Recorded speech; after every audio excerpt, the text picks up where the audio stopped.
Here's something to think about. How is it that during the 90 years from the end of Reconstruction to the 1960s, thousands of black people in the South could be publicly lynched and the federal government not lift a finger to stop the lynchings or punish the perpetrators? It's not like they didn't know what was happening. The National Memorial for Peace and Justice in Montgomery, Alabama, has to date documented 4,400 racial terror lynchings between 1877 and 1950. Historical records show that in 1893, for instance, one lynching occurred in the South every 40 hours, and the count is ongoing. But how were these murders documented? Most of them were announced in advance in local newspapers, openly and proudly. And then, of course, there were the postcards, sold and collected throughout the country so widely that the U.S. Post Office finally tried to ban them in 1908. But did the federal government do anything to stop the century-long reign of terror? Not a chance. Why? There is an answer, and to find it, you need only travel back in time to the years following the Civil War known as Reconstruction and the tiny town of Colfax, deep in the heart of Louisiana. And from there, head on over to the United States Supreme Court, whose landmark 1876 decision gave the seal of approval to a reign of terror in the South that lasted nearly a century. This was a unique moment in American history, when laws and constitutional amendments were passed granting former slaves the democratic rights of citizenship. As Bob Avakian describes it, quote, "During the brief period of Reconstruction, while the full promise of these rights was never realized, there were significant changes and improvements in the lives of black people in the South. The right to vote and to hold office, and some of the other constitutional rights that are supposed to apply to citizens of the U.S. were partly, if not fully, realized by the former slaves during Reconstruction. And in fact, some black people were elected to high office, though never the highest office of governor in a number of southern states." End quote. Along with those rights, laws were passed that made racist terror a federal crime.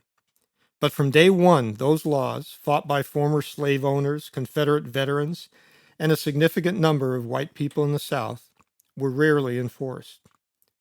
In Louisiana, which had been the most brutal of slave states, estimates are that over 1,000 black people were murdered in racist terror attacks during the 4 years between 1868 and 1872. Then came the sharply contested 1872 election for governor of Louisiana, won by William Pitt Kellogg, a supporter of Reconstruction. Following his victory, a mob, led by the white supremacist Crescent City White League, stormed and occupied the State House in New Orleans, attempting to overthrow the election. Is this starting to sound familiar? Knowing what was coming, African Americans in Colfax, which was the seat of Grant Parish in central Louisiana, took refuge in the courthouse. Then on April 13th, Easter Sunday, they were set upon by 300 White League and KKK members armed with rifles and a cannon. Following a brief gun battle, the freedmen surrendered. Historian Tom Army describes what happened next. The attackers lined up those who surrendered outside the courthouse and then called each freedman out of line by name. As they came forward, they were shot. Some had their throats slit. The remainder were hanged. 165 freedmen were either killed in the fight or executed. 3 white men were killed in the attack. Historian Eric Foner described the Colfax Massacre as, quote, "the bloodiest single instance of racial carnage in the Reconstruction era," end quote. When no state charges were brought against the murderers, the federal government tried 9 of them under the new civil rights laws with, quote, "interfering with people's right and privilege to peaceably assemble together," end quote. Only 3 were convicted, and the case eventually made its way to the Supreme Court in 1875.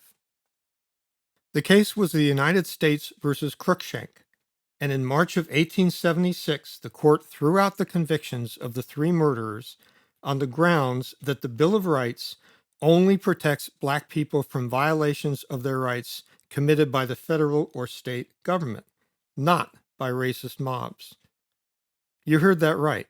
The United States Supreme Court declared the federal government had no jurisdiction over racist mobs committing mass murder. And with that, the civil rights laws and amendments of the past 10 years were essentially nullified, and the historic attempt by the federal government to grant democratic rights to black people was over. By 1877, the Army was withdrawn from every one of the southern states, and white supremacy was free to rule by terror and murder for decades to come. Truth be told, the complete emancipation and integration of black people into American life was never really the goal of Reconstruction. After all, who would pick the cotton that was so central to the growth of capitalism if the millions of formerly enslaved people were truly free? So sharecropping, essentially a slavery under a new name, became the order of the day. As Bob Avakian explains, quote, real freedom for the former slaves would have enabled them to resist the severe exploitation that was visited upon them, and thus would have made the reintegration of the Southern economy into the larger society much less profitable for the ruling capitalists. So the Ku Klux Klan was unleashed in full force and played a brutal role in defeating and subjugating the freed slaves and progressive whites, often in bloody battles. End quote. And besides, as capitalism flourished and the newly united country expanded west, the Army had other needs to tend to.